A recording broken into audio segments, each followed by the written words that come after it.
Donc bonjour à tous. Donc juste pour compléter un petit peu qui je suis ancien professeur de classe préparatoire et j'ai également animé pendant de très nombreuses années les Olympiades de la chimie. Donc voilà, je suis bien impliquée ici. Donc je vais vous parler aujourd'hui des métiers de la chimie à l'issue d'un bac plus 2-3. Donc si vous faites une filière technicien et comment choisir cette filière. Et si vous voulez continuer sur des études allant à une sortie du travail, sur le marché du travail à bac plus 5-8, quelle filière existe, ainsi que les passerelles. Alors, je vais m'appuyer pour ça sur le site Mediachimie, dont je vous ai distribué les différents tableaux que je commenterai tout à l'heure. Et avec les QR codes, vous pouvez vous reposer sur le site Mediachimie régulièrement. Donc, ce site Internet s'adresse aux enseignants pour les aider à la fois puisqu'il y a une entrée enseignant avec des ressources enseignantes, mais il y a tout un espace métier qui est ce qui va nous intéresser aujourd'hui. Donc les élèves, les étudiants et les parents d'élèves qui suivent aussi la formation de leurs enfants sont invités à venir sur le site. Toutes les ressources que vous y trouvez sont gratuites et téléchargeables. C'est la Fondation de la Maison de la Chimie qui finance ce site. Alors on va s'intéresser à l'espace métier. Et dans l'espace métier, comme vous voyez en haut à droite, vous avez une entrée par niveau de formation. Donc vous allez vous poser la question, est-ce que je veux sortir sur le marché du travail à bac plus 2-3 ou à bac plus 5-8? Alors d'abord vous allez vous dire, mais pourquoi je choisirais la chimie? Eh bien, on dit toujours que la chimie est partout, la chimie est présente partout, dans tous vos vêtements, ce que vous mangez, ce que vous mettez sur la peau, etc., etc. Donc des atomes aux molécules, mais dans la nature ou dans le vivant, on met souvent en opposition chimie et naturelle. Évidemment, tout ce qui est naturel est fait de produits chimiques. Donc vous avez ici également l'interface avec la biologie, chimie du vivant et la physique, tout ce qui est énergie et matériaux va correspondre à un besoin d'une application physique à partir de produits chimiques. Alors, si vous êtes chimiste, en quoi va consister votre expertise? Eh bien, la maîtrise de la matière, c'est-à-dire que là, non seulement vous comprenez de quoi est formée la matière, mais vous êtes capable d'en créer. C'est vraiment ce qu'on appelle la synthèse. Donc, vous allez pouvoir transformer des molécules, en créer de nouvelles et comprendre celles existantes. Vous allez créer des matériaux qui sont indispensables. Vous voyez, à l'heure actuelle, dès que vous prenez un objet, je prends mon téléphone par exemple, vous avez la moitié de la classification périodique présente dans votre téléphone. Donc je vous invite d'ailleurs sur le site, on a fait une vidéo sur pourquoi ne pas jeter son smartphone à la fin, et où je vous indique que tous les produits chimiques qui sont dedans et qui sont indispensables pour que ça marche. Alors, cette expertise va concerner aussi les secteurs de production, c'est-à-dire que si vous êtes chimiste, vous ne travaillez pas que dans ce qu'on appelle l'industrie chimique stricto sensu. Parfois, vous ne savez pas trop ce que c'est, en fait, que l'industrie chimique, mais en réalité, par exemple, si vous travaillez dans la pharmacie, on a besoin de chimistes. Si vous travaillez dans les métiers de l'eau, on a besoin de chimistes. Si on travaille dans l'énergie, or, il se trouve que en économie, on parle de secteurs économiques et donc les industries pharmaceutiques, énergiques, chimie de l'eau et chimiques font partie de différents secteurs économiques. Donc voilà tous les secteurs dans lesquels vous pouvez travailler et quel est l'intérêt d'avoir fait de la chimie. Alors ça va permettre aussi, on est en pleine période où on doit trouver des solutions nouvelles.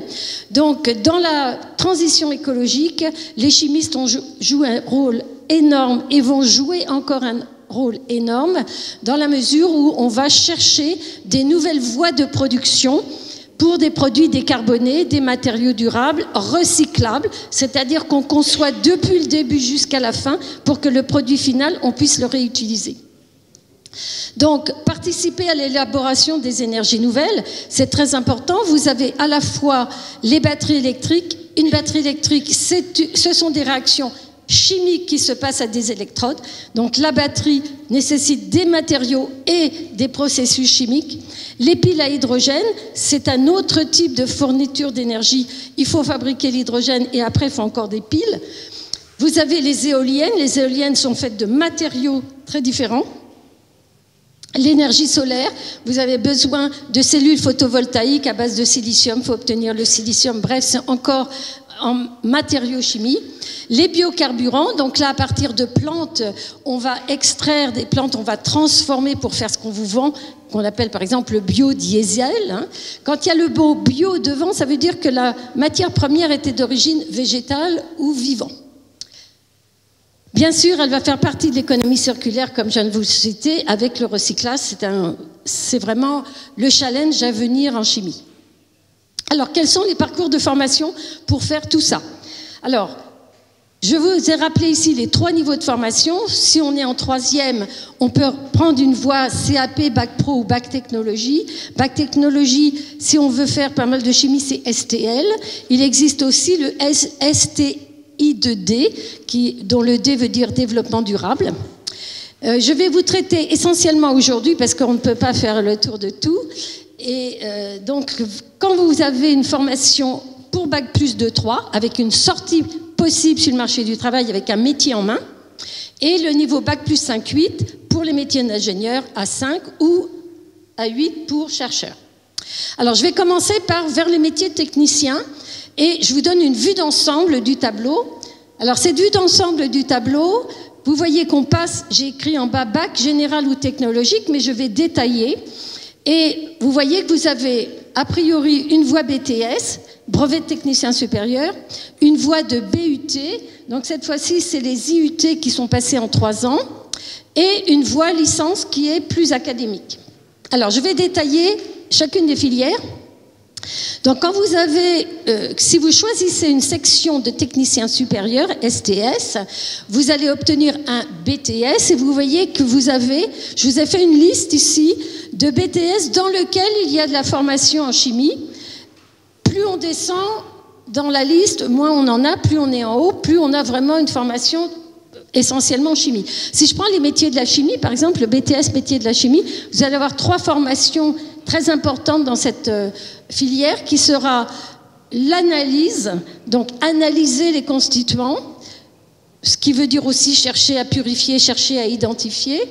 Vous allez avoir la synthèse, donc savoir synthétiser un produit chimique, et vous allez avoir la formulation, ça veut dire qu'on va faire des mélanges. Par exemple, vous prenez un produit en cosmétique, si vous regardez votre shampoing, derrière, en tout petit, vous avez toute une liste de produits. Eh bien, il a fallu mélanger tout ça. C'est ce qu'on appelle la formulation. Et on peut dire que tous les métiers de la cosmétique, ceux qui fabriquent des produits pour la cosmétique sont les champions de la formulation. Mais il y a aussi de la formulation en pharmacie. Ça va plutôt s'appeler la galénique. Alors, pilotage de procédés, voilà des mots qui sont bien souvent pas connus du grand public. Qu'est-ce que ça veut dire procédé? Qu'est-ce que ça veut dire que le génie chimique? Ça signifie que l'on va passer de l'étape laboratoire.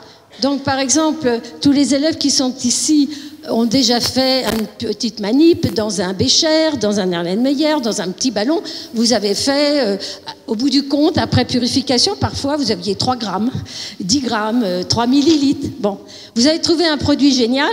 On veut le faire à l'échelle industrielle. Ah, là, si vous voulez en fabriquer des tonnes ou des mètres cubes, il va falloir passer de l'échelle du laboratoire à l'échelle industrielle. Donc là, vous allez avoir une formation qui consiste à savoir passer de l'échelle laboratoire à industrielle, qui va non seulement préparer la partie industrielle en termes de conception de l'usine, mais également trouver le meilleur procédé pour utiliser le moins d'énergie, pour utiliser le moins de produits, pour que le rendement soit meilleur, etc. Donc ça, c'est une branche de la chimie, plutôt pour passer à l'échelle, à la grande échelle. Alors, les métiers de l'eau, 123 000 emplois en France dans les métiers de l'eau. Donc, vous avez ici une branche où, bien sûr, on a aussi besoin de chimistes. Il y a beaucoup d'analyses en chimie. Donc, voilà encore un BTS où on aura besoin de chimistes. Les autres que j'ai indiqués, par exemple, le BTS contrôle industriel et régulation, eh bien, en production, on va être amené à réguler, à contrôler une production. Et là, ce n'est pas que dans la chimie. En fait, toutes les entreprises qui fabriquent à l'échelle industrielle ont besoin de ce genre de métier. Donc ça, c'est assez transversal. Dans le traitement des matériaux, d'ailleurs, il y a des représentants dans le village là. Vous avez le traitement des matériaux avec l'option traitement de surface. Donc là, vous avez aussi toute une approche de chimie. Après, vous rencontrez plutôt des choses qui sont à l'interface chimie, biochimie, biologie. Donc, bioanalyse et contrôle, industrie alimentaire et bioindustrie. On fait moins de chimie, mais il y a de la chimie présente, etc. Donc voilà, vous avez sur la fiche que je vous ai distribuée, vous avez ce tableau. Et vous pouvez rentrer en BTS avec un bac général ou avec un bac STL. Il y a actuellement un pourcentage obligatoire pour entrer dans un BTS en venant de STL. Donc les élèves qui sont STL ont vraiment a priori une formation vraiment ouverte pour aller dans les bacs, dans les BTS. Alors, que faire à Bac plus 2 ? Alors, Bac plus 2 avec un BTS, vous pouvez sortir sur le marché du travail. Ceci dit, à l'heure actuelle, sur le plan à la fois européen ou international, vous avez ce qu'on appelle le LMD, c'est-à-dire vous avez Bac, Bac plus 3, ça veut dire licence, le L, et M, c'est master, Bac plus 5, et D, c'est doctorat, Bac plus 8. Donc, on a poussé de plus en plus d'élèves après un BTS à faire une licence pro pour avoir un niveau L3, de telle sorte que c'est comparable, si vous voulez, avec des formations en Allemagne, en Angleterre, en Europe, etc. Mais ce n'est pas obligatoire. Alors la licence professionnelle, elle est en général au sein d'une université, mais elle peut, selon les accords avec l'établissement, parfois, la formation à la licence pro a lieu dans le même établissement scolaire que le BTS, mais pas toujours. Donc là, c'est à voir avec chacune des formations. Donc quand vous êtes dans ces classes-là, les enseignants de cette classe ont l'habitude de travailler avec des universités à côté.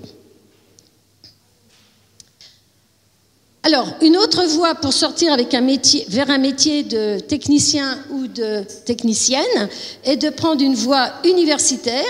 Et le BUT, ça veut dire Bachelor universitaire de technologie. Maintenant, donc ça va faire 3 ans, c'est en 2021 qu'il y a eu la réforme, c'est un diplôme que vous avez à Bac plus 3. D'emblée, quand vous rentrez dans un BUT, vous rentrez pour Bac plus 3. Donc, en fait, les 2 premières années sont des formations assez généralistes et la 3e année, c'est l'équivalent de la licence pro interne au BUT. Alors, quels sont les différents BUT que l'on rencontre dans les diverses universités françaises? Donc, vous avez un BUT chimie, donc qui est assez, assez transversal, où vous ferez aussi de l'analyse, de la synthèse. Moins de formulation, c'est moins orienté formulation que le BTS, c'est plus général. Et vous avez, comme en BTS, vous avez le génie chimique et le génie des procédés. Et vous avez également le BUT sciences et génie des matériaux. Comme je vous ai dit, les matériaux ont besoin de beaucoup de chimie. Vous avez le BUT génie biologique. Donc là, vous voyez, c'est l'intervalle. Vous entendez souvent les mots de biotechnologie, c'est-à-dire qu'on peut fabriquer des produits chimiques à partir d'organismes vivants. Des bactéries qui elles-mêmes, vous lui donnez à manger, si je fais... C'est très, très simplifié ce que je lui dis, mais grosso modo, vous lui donnez des sucres la plupart du temps, et elle est capable de générer, d'excréter la molécule qui vous intéresse. Beaucoup d'antibiotiques, par exemple, sont créés de cette façon-là. Donc tout le domaine qu'on appelle aussi fermentation, c'est du génie biologique.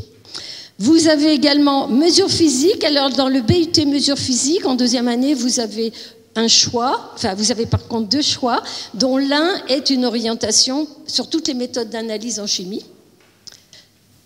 Vous avez le BUT génie industriel et maintenance, ça aussi c'est transversal, ce n'est pas que pour la chimie, mais c'est pour toutes les entreprises qui vont produire, et pas seulement la chimie. Enfin, le BUT qualité, logistique industrielle et l'organisation, ça c'est aussi un BUT transversal dont les industries chimiques auront besoin. Alors, si vous prenez un cursus spécifique à chaque université, car là, le mot licence, à part le mot licence, chaque université va avoir un nom particulier pour sa licence. Donc, en première année, de manière générale, vous avez une formation pluridisciplinaire en première année. Donc, soit par exemple, vous dites « je fais une licence de physique-chimie », soit vous faites une licence de biologie, chimie, sciences de la Terre, ça c'est par exemple ce qui se passe à Orsay, ou physique, chimie, sciences de la Terre. Mais en deuxième année, vous allez choisir une des branches. Alors, si vous avez fait une licence de physique-chimie, ça restera toujours licence physique-chimie. Quand vous aurez pris une licence où en première année, il y avait plutôt 3 matières, vous allez faire un choix en deuxième année. Alors, ça peut être bidisciplinaire, bref, ça c'est quand même spécifique à chaque université. Donc, il faut vous renseigner, en particulier au moment des journées portes ouvertes, quelles sont les licences que présente l'université dans laquelle vous vous êtes rendu. Alors, le cursus par voie universitaire est quand même, a priori, prévu dès le départ comme étant une voie vers un master. Quand vous avez une licence, quand vous êtes en deuxième année de licence, Bac+2, vous ne sortez pas sur le marché du travail. Vous n'avez pas une formation assez pratique pour vous mettre sur le marché du travail. Quand vous avez la licence 3, si vous êtes resté dans une formation académique, c'est pareil, vous n'êtes pas vraiment prêt pour le marché du travail. La formation licence a vraiment pour objectif d'aller sur un master.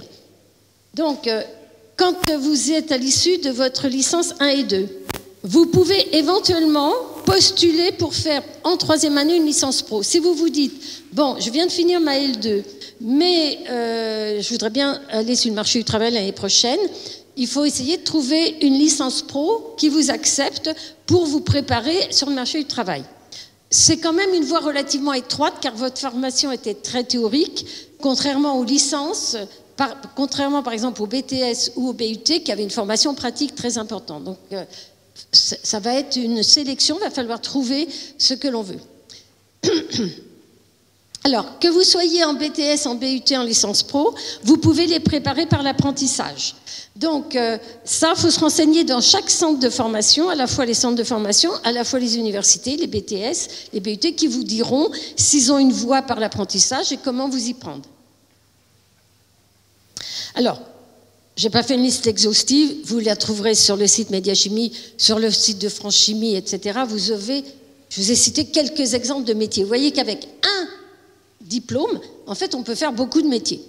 Alors, je vous ai mis technicien chimiste, on ne peut pas faire plus général, mais donc, on va recruter des techniciens chimistes dont on attend une capacité assez pluridisciplinaire, enfin, plus exactement, en chimie, mais avec plusieurs formations possibles et d'adaptation, on va dire. Vous allez être, par exemple, technicien d'analyse chimique ou physico-chimique, et ça, typiquement, le BTS métier de la chimie vous a formé à cela. Vous allez avoir le technicien de formulation, là aussi, le BTS métier de la chimie, qui a une branche formulation importante, et vous pourrez être embauché comme technicien de formulation. Vous retrouvez technicien génie des procédés, si vous avez fait le BTS génie des procédés ou le BUT. Technicien matériaux. Alors, quand je vois technicien agent de maîtrise de maintenance industrielle, là c'est assez transversal et c'est au sein d'une usine, bien souvent. Vous avez l'assurance qualité, alors au niveau industriel c'est extrêmement important la qualité, donc vous allez avoir souvent une formation complémentaire ou dans votre licence pro vous aurez choisi de vous spécialiser dans ce domaine. Bref, je ne vous lis pas toute la liste, mais vous la trouverez par exemple sur le site de Médiachimie. Si, il y a quand même une chose que je voulais dire, c'est qu'en bas, vous allez me dire, mais attendez, vous me proposez d'être acheteur, assistant commercial. Oui, parce qu'en fait, quand vous vendez un produit chimique, eh ben, c'est pas comme si vous vendez du papier torchon ou je ne sais quoi. Il faut connaître les termes de chimie, il faut connaître les besoins de votre client. Donc en fait, on les appelle souvent des technico-commerciaux, pardon, au pluriel. Donc ça veut dire que quand vous avez une formation de chimiste, si finalement vous avez un peu la fibre commerciale, vous pouvez très bien après faire du commerce de produits chimiques, c'est-à-dire vous savez de quoi vous parlez et vous comprenez le besoin de votre client. Alors maintenant, je vais vous parler des métiers pour devenir ingénieur. Alors là, vous voyez, le tableau devient plus complexe. Vous l'avez aussi dans le document que je vous ai distribué. Là, je vous montre une vue d'ensemble et je vais traiter chacune des voies. Donc, dans cette vue d'ensemble, on voit qu'à partir d'un bac général ou technologique, il y a beaucoup de voies possibles pour sortir à bac+5 ou bac+8. Alors, bac+5, vous avez deux sorties possibles à bac+5. Soit vous avez un diplôme d'ingénieur, soit vous avez un master. Ça, c'est une sortie bac+5. L'école d'ingénieur, le diplôme d'ingénieur étant aussi un master. Mais quand vous avez un master sans être un diplôme d'ingénieur, c'est que vous sortez en général d'une université. Et puis bac+8, c'est lorsque vous avez fait un doctorat. Donc, comme je vous ai dit, c'est le système LMD, licence, master, doctorat. D'accord? Alors, on va traiter chaque chose en son temps. Je prends la partie droite du tableau et je veux rentrer dans une école d'ingénieur. Alors, j'ai mis école d'ingénieur en général parce qu'en fait, ce que j'ai écrit à droite, ça concerne toutes les filières, pas seulement la chimie. Donc, si vous aviez envie de faire une autre école d'ingénieur, en fait, la même démarche existe. Alors, vous avez, maintenant, je vais parler que de la chimie, puisqu'on est au village de la chimie. Vous avez 20 écoles de chimie, d'ingénieurs chimistes ou de génie chimique qui sont regroupées dans une fédération qu'on appelle la fédération Gay-Lussac, qui est présente sur le village, donc vous pourrez aller les voir si vous voulez après. Pour rentrer dans ces écoles-là, si vous avez pris une classe préparatoire aux grandes écoles, vous devez choisir la filière PCSI pour la maths sup, la première année, et la filière PC pour la deuxième année. Pour connaître tous les établissements qui présentent ces filières en France, je vous indique le site https://prepa.org. Ça, c'est le site des professeurs des classes préparatoires sur lequel vous avez l'intégralité des lycées de France avec toutes les filières qui existent dans chacun des établissements. Quand vous arrivez sur ce site, si vous taperez sur la rubrique « Je suis lycéen », ils auraient dû mettre « et lycéenne », surtout aujourd'hui, on est le 8 mars. Et puis après, vous écrivez « Choisir son lycée ». Et là, vous avez l'intégralité des lycées avec toutes les filières. Alors, la spécificité, quand vous faites une CPGE, la spécificité de la formation, c'est que les concours vont ouvrir sur un grand nombre d'écoles d'ingénieurs et pas seulement les écoles d'ingénieurs chimistes. D'accord ? Donc, si vous voulez faire une école d'ingénieur chimiste, cette voie est tout à fait possible. Mais si au départ vous êtes tenté par la chimie, mais peut-être que vous aimeriez bien aussi de la physique, vous ne savez pas trop encore, la voie CPGE vous ouvre droit à l'ensemble des écoles d'ingénieurs physique et chimie. Certaines écoles généralistes, dites généralistes, par exemple Centrale, par exemple les écoles des mines, polytechniques, sont dites des écoles généralistes. Ils ont souvent des options propres ou des masters propres qui couvrent un domaine de la chimie. Donc ces écoles-là, qui ont ces options-là, ne sont pas incluses dans les 20 écoles d'ingénieurs de chimie, mais il faut savoir que quand on intègre ces écoles-là, et si on a une fibre pour la chimie, il y aura des options possibles.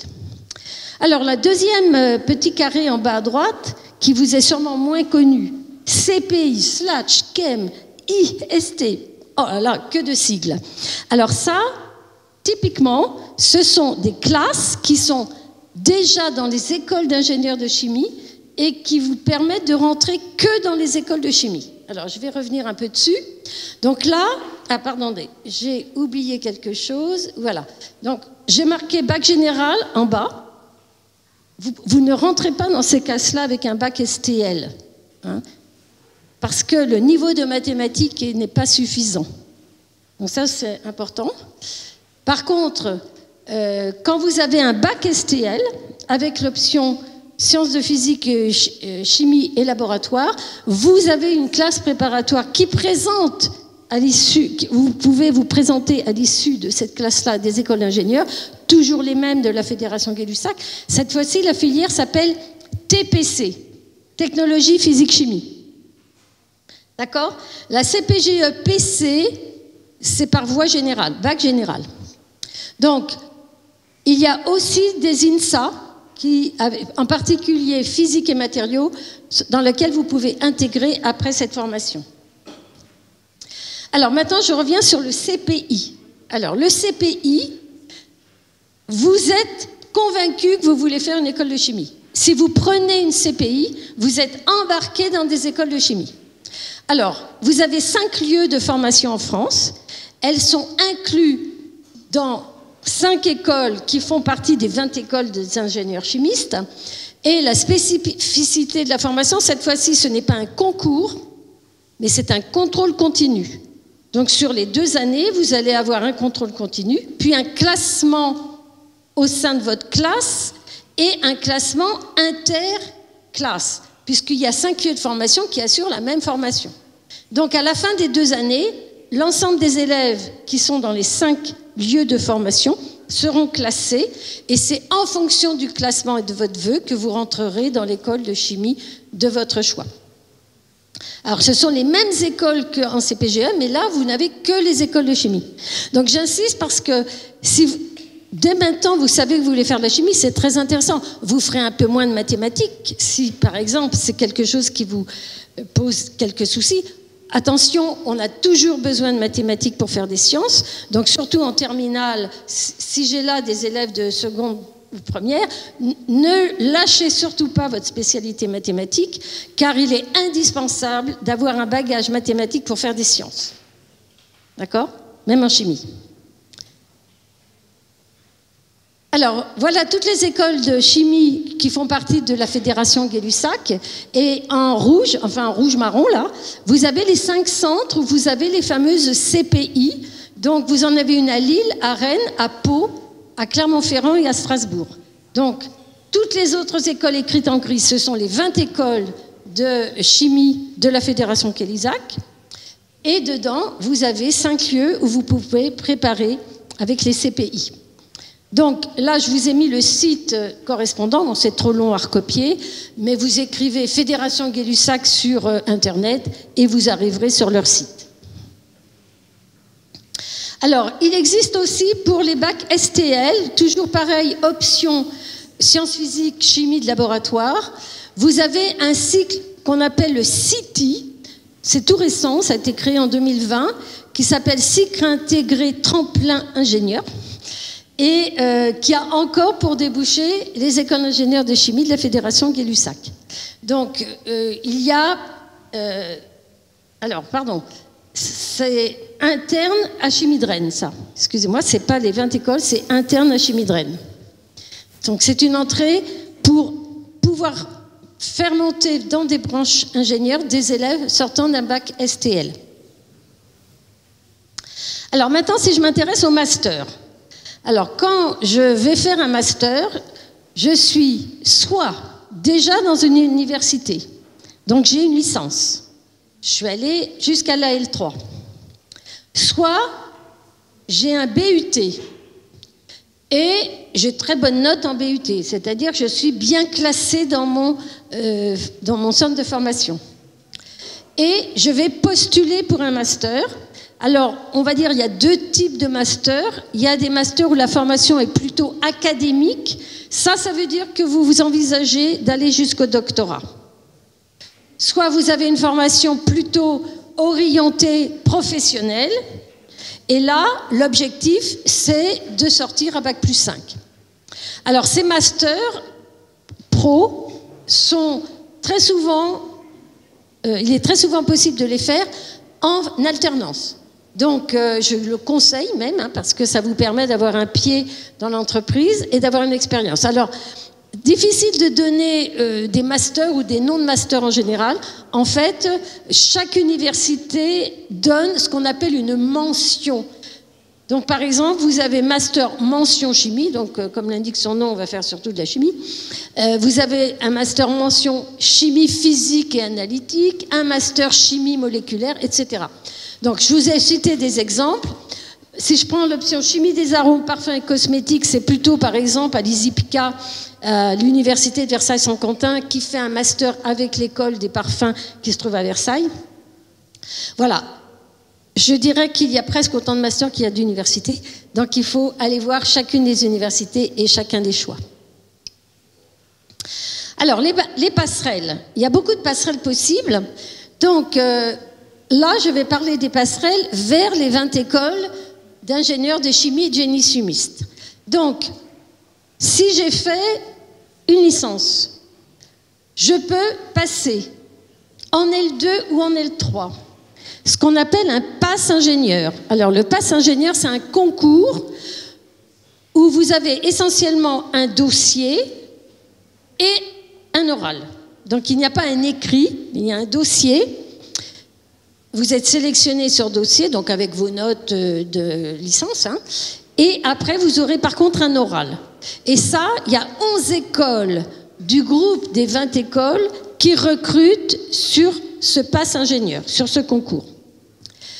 Les autres écoles recrutent en direct sur dossier. Donc là, vous vous mettez toujours pareil sur le site et vous aurez toutes ces informations. Donc, si vous sortez par exemple d'un BUT ou d'un BTS, alors vous voyez, il y a plein de passerelles possibles. Après un BTS, on repère que vous êtes un très bon élève ou une très bonne élève et on se dit on pourrait la pousser, elle pourrait aller faire une école d'ingénieur. Selon votre classement, vous pouvez rentrer dans une classe prépa adaptée aux gens qui ont un BTS qu'on appelle ATS. Je suis désolée, il y a énormément de sigles.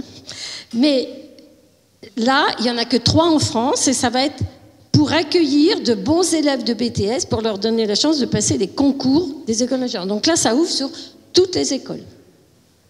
Après un L2 ou L3, pratiquement toutes les écoles d'ingénieurs, et pas seulement de chimistes, si vous avez fait une autre filière, c'est le même principe, vous pouvez postuler sur dossier dans l'école d'ingénieurs en question. Alors, maintenant, vous avez des écoles à cursus intégré, juste après le bac. Alors, il n'y en a pas tant que ça, des écoles qui font de la chimie juste après le bac. Alors, je vais en citer quelques exemples. Donc, pour ce qui est des écoles publiques, vous avez par exemple plusieurs INSA. Alors, l'INSA de Normandie, de Toulouse, de Rennes et de Limoges ont une formation de chimiste. À l'INSA Lyon, c'est plutôt de la biochimie. À l'INSA de Toulouse, c'est plutôt orienté biotechnologie. Et l'UTC de Compiègne, c'est du génie chimique, génie des procédés.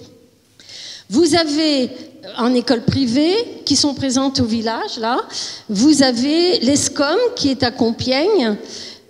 Vous avez l'ITEC et CPE Lyon, qui sont à Lyon. Ces 3 écoles-là sont privées. Donc ce sont des écoles où vous avez en réalité les 2 premières années qui sont assez généralistes, qui ressemblent un peu à une formation en classe préparatoire, mais en général qui est un peu moins chargée en mathématiques et qui vous met déjà un petit peu dans l'ambiance ingénieur. Et au bout des 2 années, vous allez rentrer vraiment dans la partie purement ingénieur. Et là, vous serez mélangé à des gens qui viennent d'autres filières. Par exemple, si je suis à l'INSA de Rouen, on peut y rentrer, bien sûr, dès le bac, mais on peut y rentrer à bac+2 en sortant d'un BUT, en sortant d'une classe préparatoire. Enfin, toutes les écoles d'ingénieurs recrutent à bac+2 et vous avez différentes voies comme celle que je viens de vous présenter ici. Alors, vous voyez que dans ces écoles-là, en fait, dans les écoles à cursus intégré, il y a énormément de formations informatiques. Par exemple, il n'y a pas tant d'écoles de chimie qui préparent dès le bac. Alors, pour quel métier, si vous avez une envie d'en savoir plus sur les métiers, si vous allez sur le site Médiachimie, donc ça c'est la page si vous rentrez avec un ordinateur, ça c'est la page si vous rentrez par votre téléphone. Alors vous voyez que sur la page métier, vous avez d'abord une entrée qui s'appelle par fonction et domaine d'activité. Qu'est-ce que ça veut dire ? Fonction, ça veut dire je suis ingénieur, je suis technicien, je fais de l'analyse, etc. Domaine d'activité, ça veut dire que l'entreprise va faire par exemple de la recherche et du développement, ou va faire des procédés, ou va faire de la production. Parfois, elle fait plusieurs de ces domaines d'activité. Et parfois, vous ne savez pas ce que ça veut dire.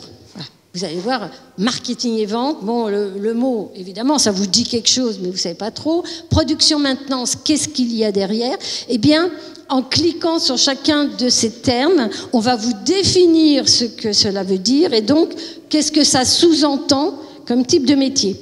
Et en bas de cette page explicative, vous aurez des exemples de métiers. Toujours sur Médiachimie, toujours sur l'espace métier, vous avez des pavés sur lesquels, par exemple, où travaillent les chimistes. Ça vous donnera une idée des endroits où vous pouvez aller en sortant avec un diplôme. Vous avez toute une page consacrée à l'apprentissage, comment on fait, et toute une liste de centres d'apprentissage. Je vous conseille la série Les chimistes dents. La série Les chimistes dents, ça veut dire, par exemple, alors je crois que j'en ai pris quelques exemples, vous dites pas, je veux être chimiste, vous dites, je voudrais bien travailler dans la cosmétique, je voudrais bien aller dans la pharmacie, je voudrais bien fabriquer des matériaux pour l'électronique. Vous raisonnez beaucoup plus comme cela. Vous voudriez faire quelque chose dans l'environnement, dans le développement durable.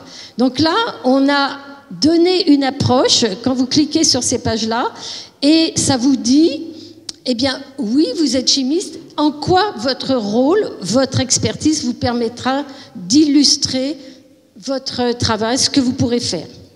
Donc, je vous ai donné 2 exemples. Par exemple, est-ce qu'il y a des chimistes dans les transports de la route à l'espace? Bon, là, je vous ai mis les mots-clés, mais bien sûr, après, il y a des exemples de métiers et surtout des exemples concrets d'application. Un autre exemple sur les métiers de l'eau. Donc, vous voyez que dans les métiers de l'eau, il faut la potabiliser, il faut traiter l'environnement, il faut dépolluer, il faut épurer, il faut faire l'analyse, etc. Alors, pour vous donner une idée, donc ça, c'est l'enquête de l'UNAFIC qui est présente aussi sur le village. L'UNAFIC est sur le même stand que la Fédération Gay-Lussac. Elle sort tous les 2-3 ans une enquête sur que sont devenus les ingénieurs chimistes, où sont-ils placés. Là, j'ai pris un seul de leurs tableaux, mais en réalité, vous avez une vingtaine de pages qui vous indiquent combien il y a de filles, combien il y a d'hommes, combien ils gagnent selon leur âge. Enfin, c'est très, très complet. Ça, c'était juste pour vous montrer ce que deviennent des ingénieurs chimistes. Eh bien, 57% sont dans l'industrie, dans des industries diverses. Donc, en bas, vous voyez toutes sortes d'industries. En premier, bien sûr, vous voyez l'industrie chimique, mais ça représente environ 25%. Et les autres chimistes sont dans l'industrie pharmaceutique, dans le raffinage, dans l'extraction, etc. Vous avez également 5,1%. Vous voyez, là, on est dans électricité, gaz, donc les domaines de l'énergie, eau, assainissement, dépollution, domaine de l'eau, 5,1%. Et puis, on va rencontrer aussi, bien sûr, parmi les chimistes qui se sont formés, comme je vous ai dit, on a besoin de chimistes dans le monde commercial parce qu'on ne vend pas des produits chimiques comme on vend n'importe quoi. Donc, on va les trouver dans le commerce, dans la logistique, dans les banques. Il y a pas mal d'auditeurs. Les banques, quand elles veulent accorder un prêt à une entreprise, fait appel en général à des scientifiques qui font des audits. On va en trouver là. Et puis, vous en avez, bien sûr, dans la recherche et dans l'enseignement. Alors, toujours sur Médiachimie, vous avez un pavé qui s'appelle l'emploi en chimie, questions-réponses, où en cliquant dessus, vous aurez des informations où trouver une bourse à l'emploi, par exemple, et des stages. On vous aide, on vous demande, on vous répond à des questions. Les questions sont préétablies. En fait, c'est moi-même qui ai rempli intégralement cette partie-là du site. J'ai tenu très souvent le stand Médiachimie dans les villages. J'ai noté les questions qu'on me posait, qui revenaient extrêmement souvent. Et donc, j'ai répondu à ces questions qui m'étaient souvent posées. Alors, d'autres sites d'information, pour ce qui est des formations, je vous conseille l'ONICEP, incontournable, extrêmement bien fait, toujours, hein, qui est fait par le ministère de l'Éducation nationale. Vous avez le centre de formation par l'apprentissage AFI24, qui est un centre de formation qui couvre à la fois toute l'Île-de-France, mais aussi le nord de la France jusqu'à Orléans, enfin jusqu'à la Loire. Vous avez l'UNAFIC, donc comme je vous ai dit tout à l'heure, qui est l'organisme des ingénieurs chimistes et qui regroupe beaucoup d'informations. Pour ce qui est des sites plutôt industriels, vous avez bien sûr France Chimie, qui est le grand organisateur de ce village. Vous avez le LEM, qui veut dire les entreprises du médicament. Vous avez les entreprises de l'eau. Je n'ai pas fait une liste exhaustive, il y en aurait trop, mais vous trouverez tout ça sur le site Médiachimie. Vous avez également, juste avant, il y avait une conférence sur les encres, colle, etc. Donc, la FIPEC, la Fédération des industries des peintures encre, c'est un débouché assez important. Ils sont aussi présents sur le site. Et je vous remercie pour votre attention et puis je peux répondre à vos questions. Je suis également après, si nécessaire, sur le site Femmes et Sciences. Donc, si vous avez des questions plus personnelles, je peux y répondre. Voilà, je vous remercie.